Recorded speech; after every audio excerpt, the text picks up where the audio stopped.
जय हिंद, जय महाराष्ट्र। श्री धर्मेंद्र यादव जी।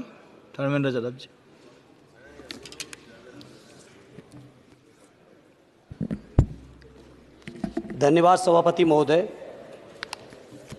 18वीं लोकसभा के निर्वाचन के बाद और इस नए संसद भवन के बनने के बाद आज मैं पहली बार बोलने के लिए खड़ा हुआ हूं। आपने मुझे मौका दिया, उसके लिए बहुत बहुत धन्यवाद देता हूं। सभापति जी, सबसे पहले श्रद्धेय नेताजी को मैं नमन करना चाहता हूं, जिन्होंने अपने संघर्ष, अपनी हिम्मत, साहस और अपने पूरे जीवन की तपस्या समाज के उत्थान के लिए, देश और उत्तर प्रदेश की तरक्की के लिए और समाज के हर व्यक्ति की तरक्की और खुशहाली के लिए उन्होंने जो अपना पूरा जीवन समर्पित किया है, सबसे पहले मैं आपके माध्यम से उनको नमन करना चाहता हूँ। माननीय सभापति महोदय, श्रद्धेय नेताजी ने हम लोगों को अपने समाजवादी विरासत में इंसाफ और इंसानियत, न्याय और हक की लड़ाई करना सिखाया है। उस लड़ाई को हम लोग बखूबी अपने नेता आदरणीय अखिलेश यादव जी के नेतृत्व में शानदार तरीके से उस विरासत को न केवल लड़ रहे हैं, बल्कि नेताजी के हर सपने को पूरा करने तक हम लोग चुप बैठने वाले नहीं हैं। सभापति महोदय, बजट एक व्यापक विषय है और जब इस विषय के बारे में सोचते हैं तो समझ में नहीं आ रहा कि कहां से शुरू करें, क्योंकि देश में आज कोई वर्ग नहीं बचा है। कुछ चुनिंदा उद्योगपतियों के बारे में बात नहीं करूंगा, लेकिन देश के 140 करोड़ लोगों में से कम 95% लोग ऐसे हैं जो आज पूरी तरह से बर्बाद है। एनडीए की यह सरकार 11वां बजट पेश कर रही है, लेकिन इस 11वें बजट के बावजूद अगर मैं देखता हूं तो समाज की जो गरीबों के लिए सबसे ज़्यादा ज़रूरी चीज़ें हैं, स्वास्थ्य का है तो स्वास्थ्य 2023 और 24 में बजट घटा दिया है। किसानों का बजट जहां यूपीए के सरकार के समय 2014 तक 5.5 था, वहीं 24 आते आते ये 3.15 रह गया है। शिक्षा का बजट जहां 2013 में 4.77 था, आज 23-24 आते आते ये 2.5% रह गया है। इसी तरह से जितनी भी ज़रूरी चीज़ें हैं, सभापति महोदय, मुझे कहने में कोई संकोच नहीं, ये जो बीजेपी की एनडीए की सरकार है, ये सरकार पूरी तरह से गरीब विरोधी, किसान विरोधी, नौजवान विरोधी, बुनकर विरोधी, छात्र विरोधी, दलित विरोधी, पिछड़ा विरोधी, मजदूर विरोधी, जितनी भी अगर उपाधियां दी जाएंगी सभापति महोदय वो कम है। और मैं कोई राजनीतिक भाषण नहीं दे रहा हूं, मैं उदाहरण सहित आपको जब नंबर आए तो बोल देना, और हमें पता है आपका नंबर भी नहीं आएगा आपकी पार्टी में, ये भी पता है हमें। सभापति महोदय, श्रद्धेय नेताजी ने हमेशा कहा है कि चुनाव में या जनता के बीच किया हुआ वादा अगर आप पूरा नहीं करते हैं तो वो भी एक सबसे बड़ा भ्रष्टाचार है, और उस भ्रष्टाचार में अगर किसी ने वर्ल्ड रिकॉर्ड बनाया है तो बीजेपी की और एनडीए की सरकार ने बनाया है। सभापति महोदय, 2014 के चुनाव के समय प्रधानमंत्री जी ने वादे किए कि 2 करोड़ रोजगार हर साल मिलेंगे। स्वामीनाथन जी, जिनको भारत रत्न दिया है, सरकार को मैं धन्यवाद देता हूं, लेकिन वो धन्यवाद अधूरा है जब तक उनकी सिफारिशों को नहीं मानते हो। 2007-8 से लगातार मांग चल रही है देश में कि स्वामीनाथन जी की जो सिफारिश है, किसानों को 1.5 गुना समर्थन मूल्य देने का, एमएसपी की गारंटी देने का, कानूनी हक और अधिकार देने का, उस गारंटी को आज तक नहीं माना, आज तक नहीं माना, आज तक नहीं माना। स्वामीनाथन जी को आज तक नहीं माना। अध्यक्ष जी, डिस्टर्ब ना करिए। सभापति महोदय, मेरा टाइम इसमें काउंट नहीं होगा। आप इधर, अरे यार, बेईमानी से जीता है तो ज्यादा ना बोलो, मालूम है कितने बड़े तीरंदाज हो। इधर बेईमान हो, बेईमान हो, बेईमान हो, बेईमान हो, बेईमान हो। चलो, स्वामीनाथन जी की आपने नहीं मानी, एमएसपी आपने लागू नहीं की।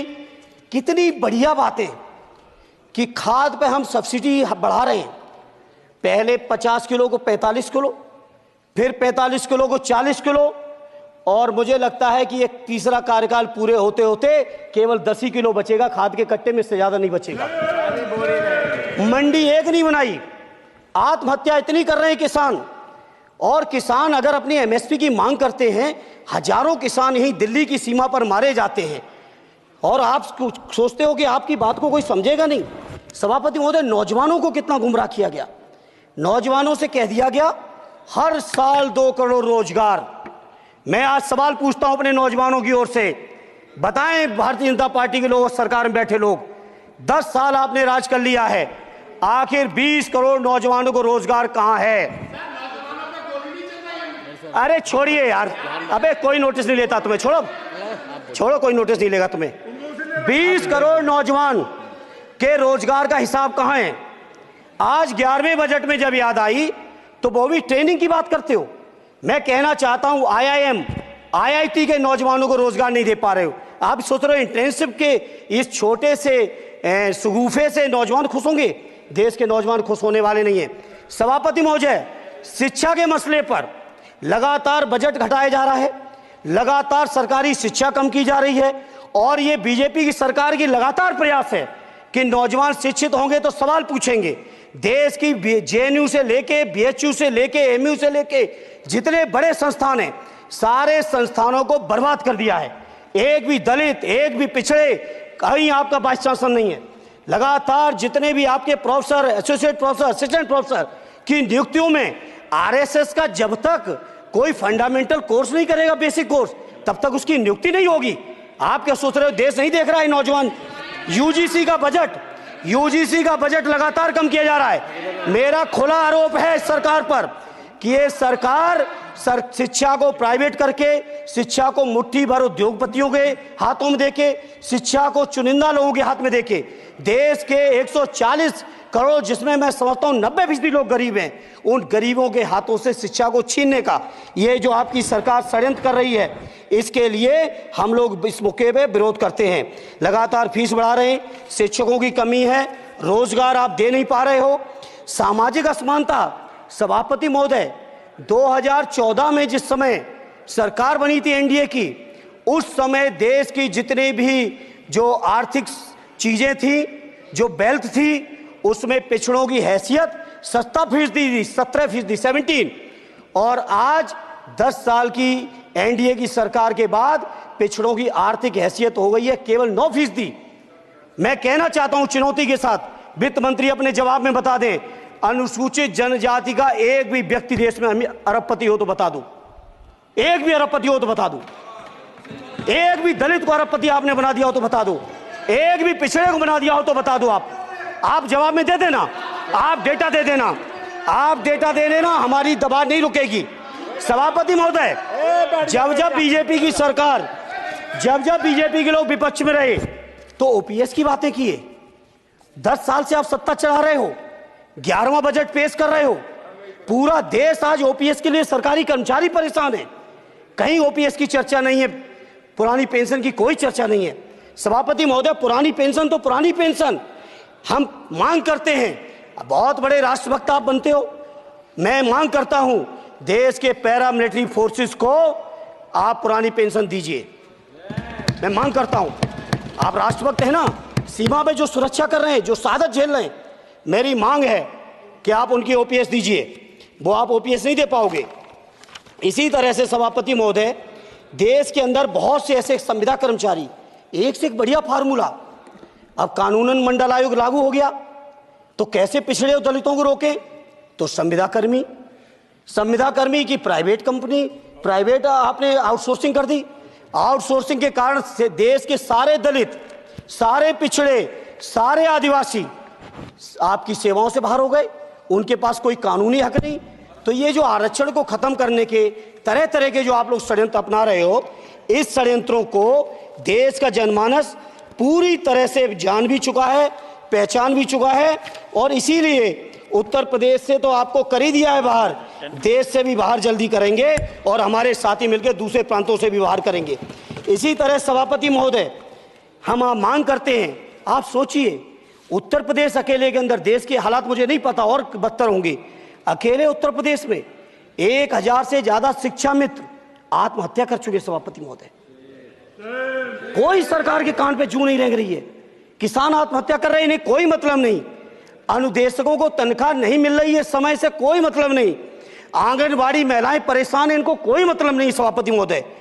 आपकी आशा बहुएं, आपकी ये रसोईया महिलाएं, आपकी आंगनबाड़ी, पंचायत सहायक, रोजगार सेवक, मैं समझता हूं सभापति महोदय यहां बैठे हर सदस्य के पास इनके क्षेत्रों का ये डेलीगेशन जरूर मिलता होगा और मांग करता होगा कि कम से कम हमारा मानदेय बढ़ाया जाए, हमें स्थायी किया जाए। सभापति महोदय, इसके लिए सभापति महोदय मेरी पार्टी के किसी भी मेंबर से हम नंबर कम कर लेंगे, टाइम, मेरा टाइम बढ़ा दीजिए, बढ़ा दीजिए, कोई भी मेंबर हमारे लिए दे देंगे टाइम, हम लोग देते। इसलिए सभापति महोदय इन सभी समस्याओं के लिए मैं आपसे कहना चाहता हूं कि इनका समाधान करिए, और नहीं समाधान करेंगे तो अभी तो बैसाखी पे बन गए, बिहार और आंध्रा को पैकेज देखे फिर देश में कितने राज्यों को पैकेज दे पाओगे। अरे वित्त मंत्री जी उत्तर प्रदेश से आते हो, इतना भी हक नहीं कि पूरे बजट भाषण में एक बार उत्तर प्रदेश का नाम आ जाता। इतना अयोध्या से नफरत हो गई, अयोध्या से अवधेश जी क्या जीत गए, आप लोगों को इतनी नफरत हो गई कि एक भी उत्तर प्रदेश का एक बार भी नाम नहीं आया सभापति महोदय। इसे मैं आज इस मौके पर सभापति महोदय देश के गरीबों, किसानों, नौजवानों, व्यापारियों, बुनकरों सभी की ओर से कहना चाहता हूं, ये बजट देश विरोधी बजट है। कुछ समस्याओं के लिए सभापति महोदय संवेदनशीलता के साथ मैं कहूंगा सरकार को विचार करना चाहिए। श्रद्धेय नेताजी जब रक्षा मंत्री थे, उन्होंने व्यवस्था दी थी कि देश के अंदर जो भी सैनिक शहीद हुए हैं उनको ससम्मान उनके घरों पे जाके राष्ट्रीय सम्मान के साथ उनकी अंत्येष्टि हो। मैं उन्हीं की परंपरा को आगे बढ़ाते हुए एक और मांग करता हूं सभापति महोदय कि जो हमारे शहीद जिनकी अंत्येष्टि स्थल जहां कहीं भी बना हो, जिस भी परंपरा से बना हो, अरे आपको कुछ नहीं पता है, अरे यही तुम्हारे सैनिकों के लिए यही तुम्हारा भाव है सभापति महोदय। आप बोले सर। सभापति महोदय मेरा अनुरोध है अग्निवीर की योजना खत्म की जाए। ये 4 साल के सैनिक से देश की उतनी मजबूत रक्षा नहीं हो सकती। नौजवानों को गुमराह करके केवल 4 साल, उन्हें दो ना 60 साल तक रिटायरमेंट, 4 साल बाद वो कहां नौकरी ढूंढेंगे। इसे मेरी मांग है अग्निवीर की योजना खत्म की जाए। साथ ही साथ मेरी एक मांग और है कि जो शहीदों की शहादत स्थल है उसको शहीद स्थल के तौर पर डेवलप करने के लिए केंद्र सरकार को अतिरिक्त बजट देना चाहिए। मैं नहीं समझता हूं इसमें किसी को कोई दिक्कत होनी चाहिए। इसी तरह सभापति महोदय बातें बहुत लंबी लंबी की जाती हैं, थोड़ा सा मैं अपने क्षेत्र के बारे में कहूँगा। आदरणीय हमारे नेता माननीय राममूर्ति वर्मा जी ने भी कहा है, माननीय लालजी वर्मा जी ने भी, जो बाढ़ की समस्या है, जो समस्या बिहार में है नेपाल से पानी छोड़ने की, वही समस्या उत्तर प्रदेश की भी है।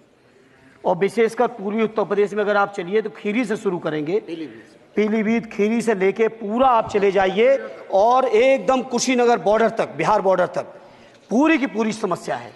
घाघरा जब आती है तो मैं समझता हूं इन जिलों के लाखों लोगों को तहस नहस करके चली जाती है। जितना विकास होता है सभापति महोदय, बरसात के समय वो सारा का सारा विकास पूरी तरह से खत्म हो जाता है। इसलिए मेरी मांग है केंद्र की सरकार से कि बजट आप पास कर रहे हो तो कम से कम उत्तर प्रदेश से इतनी नफरत ना करो। 2 बार तो उत्तर प्रदेश की दम पे ही बैठे थे और तब भी ये वित्त मंत्री जी हंस रहे हैं, इनके यहाँ भी आता है बाढ़ तो जाती होगी, महाराज बसता तो नहीं होगा, कुशीनगर बसता नहीं होगा, आपका मऊ बसता नहीं है, आजमगढ़ बसता नहीं, अम्बेडकर नगर बसता नहीं, बहराइच बसता नहीं, खीरी बसता नहीं, श्रावस्ती बसता नहीं, पीलीभीत बसता नहीं, बलिया बसता नहीं है, कुशीनगर बसता नहीं है, गोरखपुर बसता नहीं है। इतने जिले तो हमारे उत्तर प्रदेश के प्रभावित हैं। तो बिहार की तरह से एक विशेष पैकेज हमारे उत्तर प्रदेश के लिए भी दे दो। कम से कम इतना तो कहने की हिम्मत रखो, केवल चीखने के लिए बैठे हैं सबके सब। सभापति महोदय दूसरा एक मैं बात, हमसे पूर्व जो सांसद रहे हमारे आजमगढ़ के, बड़ी लंबी लंबी बातें की, गोरखपुर से आजमगढ़ होते हुए बनारस तक का हमने रेलवे लाइन स्वीकृत करा दिया। सभापति महोदय मैंने जब पता किया अधिकारियों से तो सच्चाई ये है कि अभी उस पर एक भी पैसे का बजट का आवंटन नहीं है, नहीं है बजट का आवंटन। हाँ, आज आप ही ने तो पेश किया बजट, आप ही तो साइन किए हो, निर्मला जी ने तो किया नहीं होगा, आप ही ने किया होगा। तो सभापति महोदय उस पर बजट भी आए, उस पर बजट भी आना चाहिए। दूसरा सभापति महोदय, ये जो समस्या है बाढ़ वाली, मैं समझता हूं कोई अकेले मेरी नहीं है, मेरे अकेले क्षेत्र की नहीं है। जो भी संवेदनशील व्यक्ति होगा इस पर जरूर गंभीरता से सोचेगा, उसको सोचे। इसी के साथ मैं अपनी पार्टी की ओर से इस जन विरोधी बजट का पुरजोर विरोध करता हूं। बहुत बहुत धन्यवाद।